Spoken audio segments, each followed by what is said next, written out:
cadre du projet d'urgence de lutte contre les inondations dans la partie septentrionale du Cameroun, le gouvernement vient d'attribuer les contrats pour la réhabilitation des périmètres irrigués et des digues de Magaï de Logon et du Mayo-Vrik à deux groupements d'entreprises tchadiennes. Pour rappel, chaque année, en saison pluvieuse, sur plusieurs kilomètres à la ronde, les localités environnantes du fleuve Logon, dans la région de l'extrême nord, sont exposées à des inondations. Causées par les eaux qui débordent du lit du fleuve, ces inondations sont souvent à l'origine d'importants dégâts humains et matériels et dévastent généralement les cultures, exposant de ce fait les populations à la famine.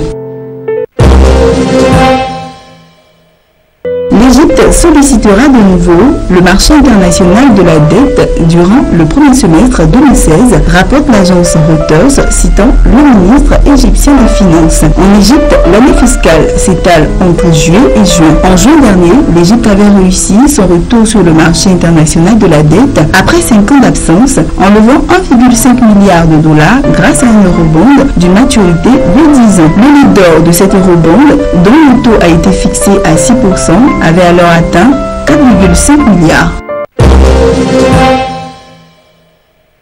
La compagnie aérienne Corongo Airlines, filiale congolaise de la compagnie belge Bruxelles Airlines, a décidé de cesser ses activités en raison d'une rentabilité insuffisante et d'une concurrence accrue. L'annonce a été faite par les actionnaires de la compagnie, lancée en 2002 par Bruxelles Airlines et l'homme d'affaires belge Georges Forest à l'issue d'une assemblée générale extraordinaire des actionnaires tenue à Lubumbashi. D'autre part, la décision du gouvernement congolais de créer une nouvelle compagnie aérienne nationale, Congo Airlines, perçue comme une concurrence directe de Corongo Airlines, a poussé les investisseurs à jeter l'éponge. Bruxelles Airlines souligne toutefois qu'avec 20 destinations africaines, l'Afrique et tout particulièrement la RDC continue à jouer un rôle important pour elle avec le maintien d'un vol quotidien entre Kinshasa et Bruxelles.